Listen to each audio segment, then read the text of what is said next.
Hi guys. So I wanted to do a little orientation hello video to welcome you to the eCore class for Intro to Bio. I just wanted to walk you through really fast, hopefully like 15 minutes, 20 minutes tops on the class.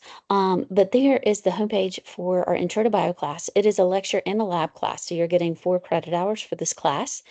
Um, and one of the very first things that's pinned at the top is the announcement about lab. Lab in the past, in years past, you had to purchase a lab kit and you would have it mailed home and then you would do each individual exercise at home using your supplies and the kit supplies. And you would do that. But now all of our labs are virtual with Labster, which is amazing. It's super easy, and you will just do the links in there, and I'll show you how that works. But Labster is using Lab. Lab is using Labster. So that's how it's going to work for this semester. I've got the announcements also underneath, and those will switch out, depending on what we've got going on each week. But I've got my welcome one right here is the intro one, just welcome to the class, a little bit about me there. First things first is to check your email always. When you are in an online class, you've got to be checking your email and logging into class. Maybe not every single day, but definitely, a few times a week for sure to catch up and see if there's anything that's changed or anything new like that. One of the first things that we always have for an eCore class is an attendance quiz. So that's kind of be like syllabus questions. So if you watch this video, you go through the syllabus, you should be good to go there. But we've got the mandatory attendance quiz and the intro discussion post. You've got to get those done before the 25th, which I think is a Sunday. So we got to get those done to stay enrolled in class. We got to do both of those things. Please do those two things right off the bat. And the intro discussion posts are great. I know everyone hates discussion posts, but these let me get to know you. Like what do you do? Like what are your favorite things? Where are you going to school? That kind of stuff. So I like the intro discussion posts. And so please complete that and the intro quiz too. Again, Labster is our labs. If you have any sort of accommodations, please let me know. So you should get that paperwork to eCore, and then eCore lets me know what those accommodations are for you, like time and a half or anything like that. Um, Please set up notifications. If you have not set up notifications, Pulse will let you know about things if you've got notifications set up. So if you get those push notifications, it'll be like, oh, don't forget that, that quiz is coming up in 2 days, or your grade just posted, and here's what it is. And you click on the link and you can see your grade. So I always like to let people know about notifications and setting them up because I am a full-time instructor at Georgia Highlands College, and I'm teaching for eCore, and I'm married, and I got 3 teenagers.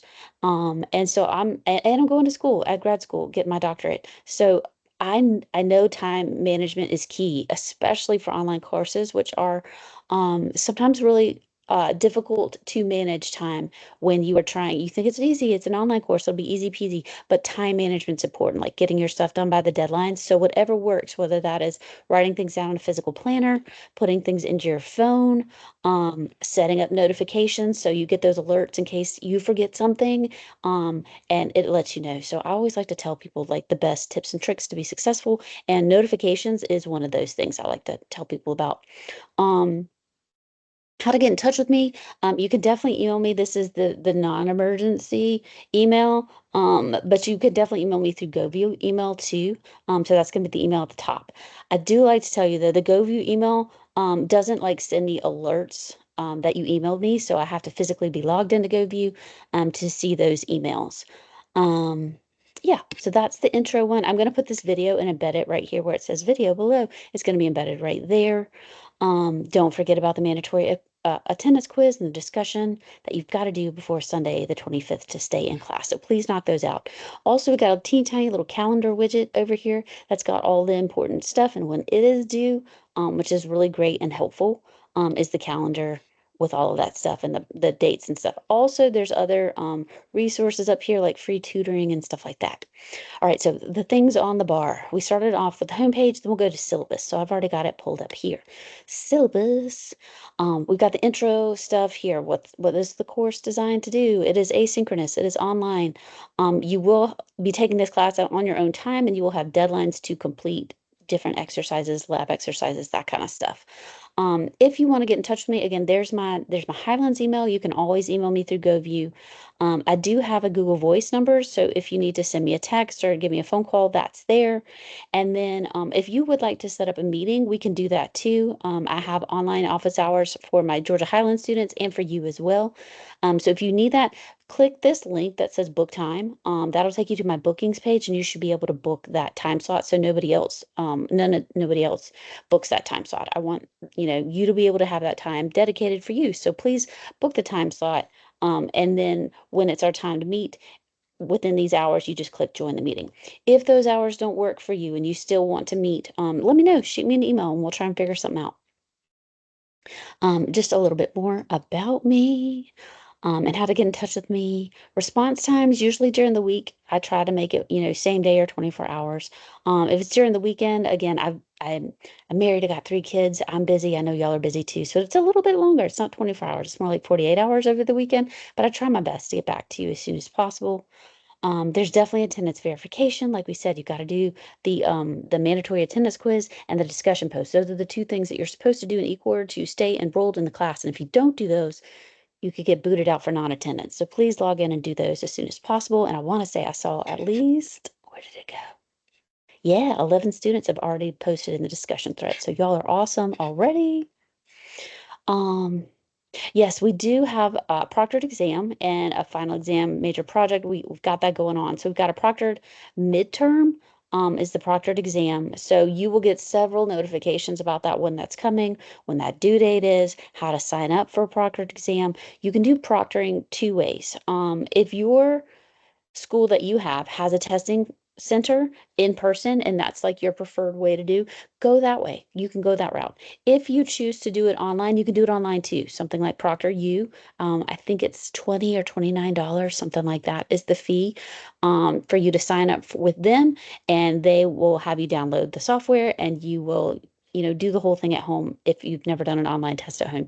Well, you scan your environment, all that good stuff, and then they will watch you, proctor you as you take that test. So we do have a proctored exam in here, just a heads up, but you will be given plenty of notices ahead of time on when that is. Please sign up. I do suggest you sign up early, for your proctor time slot. Like, don't wait until the last day when the midterm exam closes and you're like, oh no, I forgot. And you try and set up with Proctor U and it's like 8 o'clock at night on the day it's due. That's not the best way to go. Please don't do that. Please, you will get notifications at least 2 weeks in advance for when midterm is coming and when to sign up. So please sign up then. And then you can pick the time slot that works best for you, your work schedule, your kids' schedule, whatever you got going on.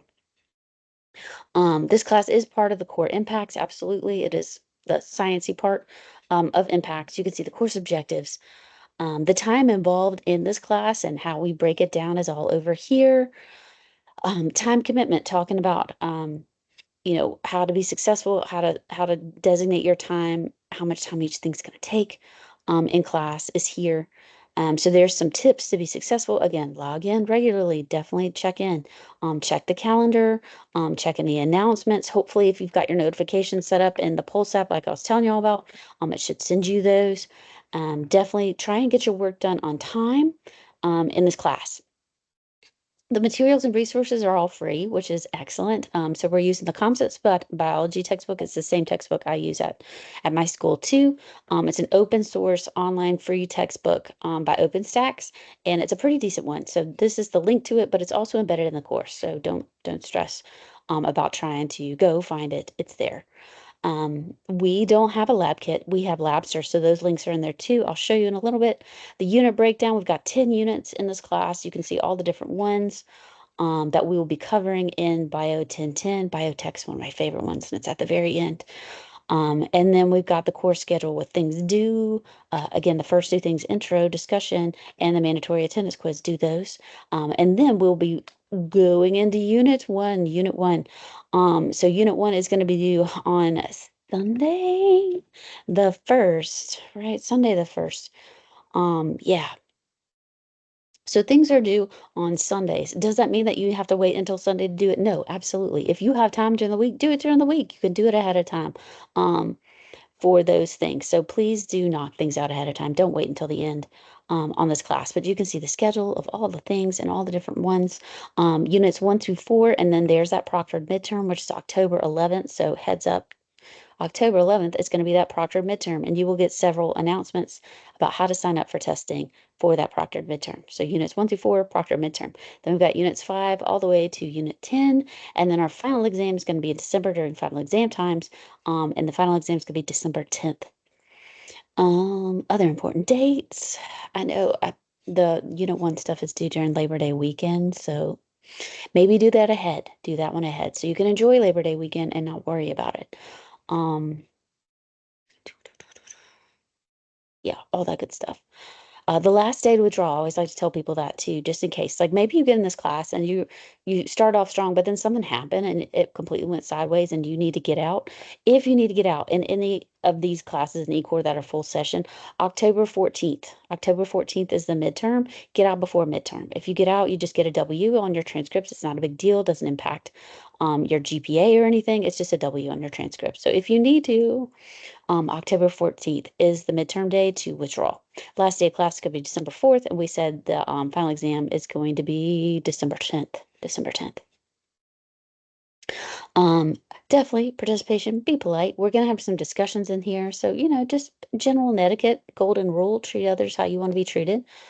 Late policy. So here's my late policy. It is an online class, and I know that sometimes you get busy and you forgot about a deadline. So in this class, I do allow late submissions, but I do have a line in the sand. Like you can submit late, like if you forgot that day and you submit it the next day, that's okay.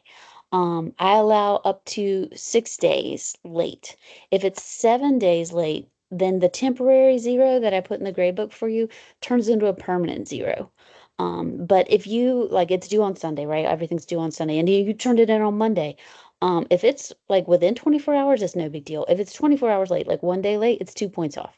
2 points off. So instead of making 100%, you made a 98. So that's not a big deal. You can turn things in late. Just get it in as soon as possible. But if it's over a week late, it stays a zero. It stays a zero. So I've got a little bit of bend, a little bit of wiggle room for you up to a point. So please do try your best to meet all the deadlines. But just in case something slips past, there is a late policy for late work within a week. Within a week.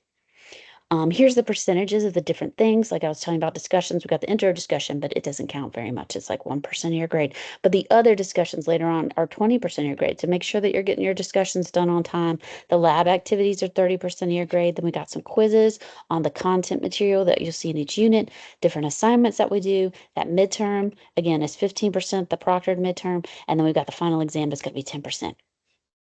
Grading scale is a 10-point grade scale, which is the same thing that I've got at Georgia Highlands, but I know other institutions across the USG may have like a plus or minus system, but this is what it is in this class for eCore. Grade turnaround, I try and get it back to you as soon as possible. To get grades back to you within a week is usually my go-to, especially on like hand graded things that I need to go through and be very detailed and look at. Sometimes takes me a little longer, so it could be up to a week, but I try and get things done to you sooner if possible. We've got different things. You can't use other students' work, no cheating, don't violate the academic honesty policy. Here is our policy on AI-based work like ChatGPT, that kind of stuff. Please check that out, especially when it comes, I guess, in this class for discussions. For discussions, I want those to be your own work. Please make them your own work. You would be surprised at how many times I get ChatGPT just in there without even like taking out the prompts or anything. Like, make it your own. Please make it your own work. And then all the other helpful links here. All right, so that is syllabus. Let's go to the content of the class. So we got syllabus. There's that calendar. Again, this is the big calendar that's got everything due, and August only has the first work due right on Sunday. But then when September hits, here's all that other stuff. Unit 1, Unit 2, all la la la la la, all that. So there's the calendar and then the content, the meat of the course where everything is. So we got the start here. We got the link to the syllabus again, the mandatory attendance page, and the discussion post that we said you have to do right off the bat. Then each unit has its own folder, Unit 1, Unit 2, all the way to Unit 10. So within the folder, we got the overview of stuff, the organization of it, the checklist that you need to do as you complete it. Then we've got the readings and the resources. This is the textbook material. Remember I was telling you that you don't have to worry about it, that it's built in the class. Here you go. So here's our Intro to Bio Chapter 1 textbook material. It's just the PDF that has been carved up into the different chapters and put in here. So no excuses on not reading the textbook. It's right here. It's right here for you. And then there's also other things that are helpful that are put in here too, like these properties of life and taxonomy and scientific inquiry. Some of the units have flashcards, which are really great and helpful, so you don't have to worry about going to Google and Quizlet, and try and find a set of flashcards that sort of kind of matches up there. Some of these units have them built in, which I feel like is awesome. And then there's additional resources too. Let's click on here and see what Unit 1's got for additional resources. Yeah, Khan Academy. I love Khan Academy. I don't know if y'all have ever been there. It's kind of an old school internet tutor, but Khan Academy's got some really great stuff. I have never checked out Monty Python. I'll have to check that one out. Um, but definitely some really great stuff here under additional resources. So if you are struggling, we've got like the backbone of the chapter right here with the textbook, then all of these other additional information here, and then the extra tutoring resources are here. Speaking of tutoring, I mentioned it before, but there's free tutoring right here, through eCore that you can link up to. All right, so that's the chapter 1 readings and resources, and then how am I going to get graded on each unit? So we've got the discussion for Unit 1, the study of life discussion. And you can see, what's the purpose of this? What are we going to do? What are the eight characteristics of the properties of life that, everything that's alive has to have these 8 things. And so you will have your discussion post that you will post.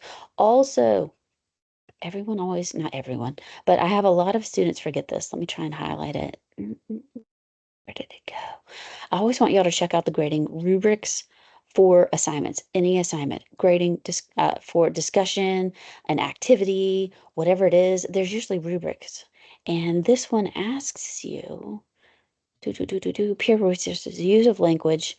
Where did it go? I saw it.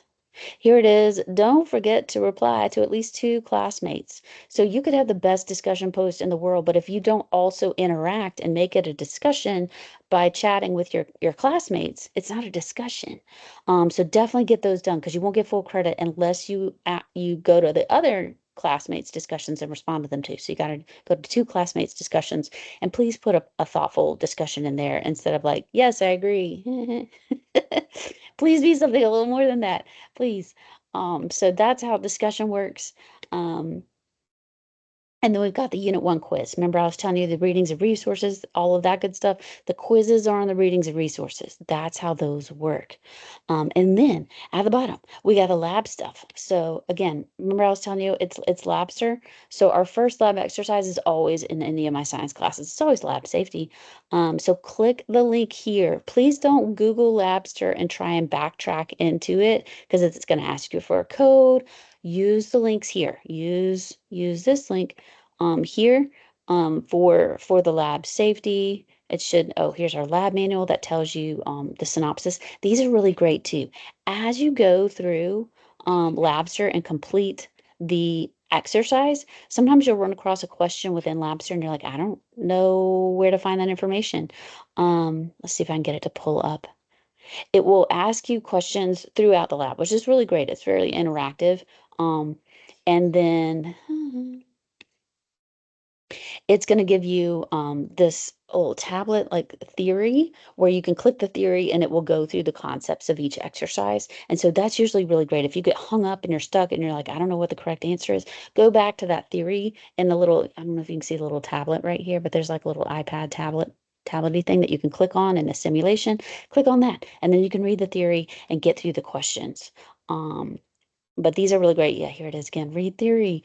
Here's a lab manual, that kind of stuff. So these are how lab is run. And the very first one is lab safety. So you can find the link within the Unit 1 lab. And then here's our lab safety with a student guide video, the lab safety manual, and then here's the link actually to Labster is right here. And you will go along through the simulation. And complete each little task and it grades you as you go through the exercise and that's what gets imported into the GoView gradebook for your lab exercise. So that is how lab works. If you ever want to jump to a quiz, you can also go to assessments and quizzes. If you're ever curious about rubrics, remember I was telling you about rubrics on discussions and stuff like that. They're in here too, so you could check out those. This is how the discussion rubric looks. Did you understand the topic? Um, is this your own original work? Remember, I was telling y'all, do your own work. No chat GPT, please. Um, did you participate and responded to classmates? That's 25% of the points there for it. Did you use language correctly? Were there a lot of spelling errors or was it okay? And did you get it done on time? Did you get it done by the deadline? That's an example of the discussion rubric on grading. And we can find those again under assessments and rubrics. You can go straight to quizzes. This is how you get to your grades, that you can see those. I always also like to tell students on grades, um, manage grades. There we go. So we got the attendance quiz, that was 1% right. We said discussions were 20%. Here are all of the discussions and how they'll show up. The unit assignments were 14% of your grade. So we don't have an assignment every single unit. Again, there's 10 units, but a certain one, so 5, 8, 9, and 10 have an assignment embedded in their unit content. And then we've got quizzes all the way through on all those readings and resources I was telling you about. Here's the quizzes. And they are 10% of your grade for those quizzes. The labs are 30% of your grade overall. Each individual lab exercise is about 6% of that. Then we got the proctored midterm. At midpoint, you will receive a letter grade for how you're doing at that time. So then you can decide stay or go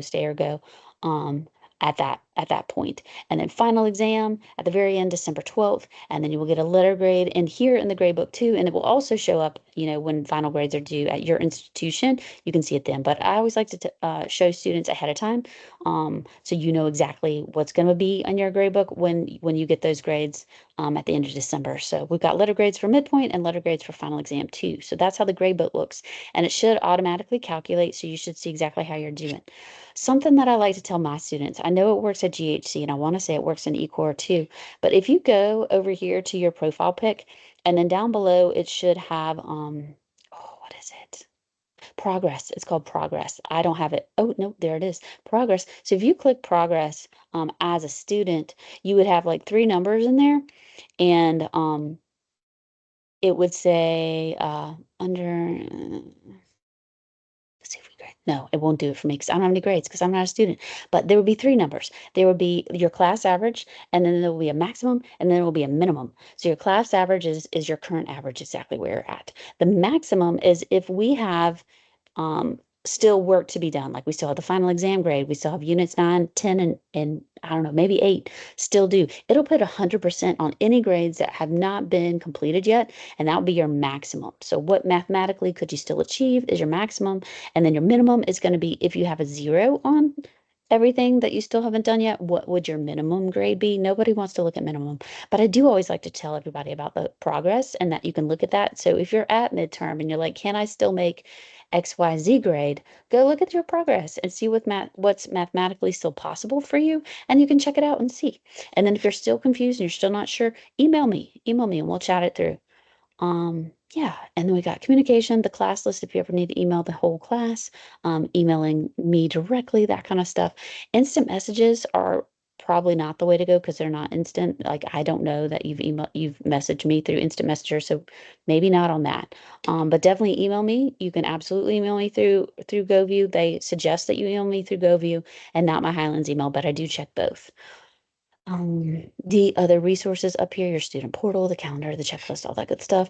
The library resources, if you need those for anything, the free tutoring, if you need those for anything, it's all here. So I hopefully covered everything. It is way more than 15 minutes. We're going on 25 minutes right now. But if you need anything, please give me a shout out. Shoot me an email. We could set up office hours meeting, whatever you need. But let me know. And this should be a great semester. Bye, guys.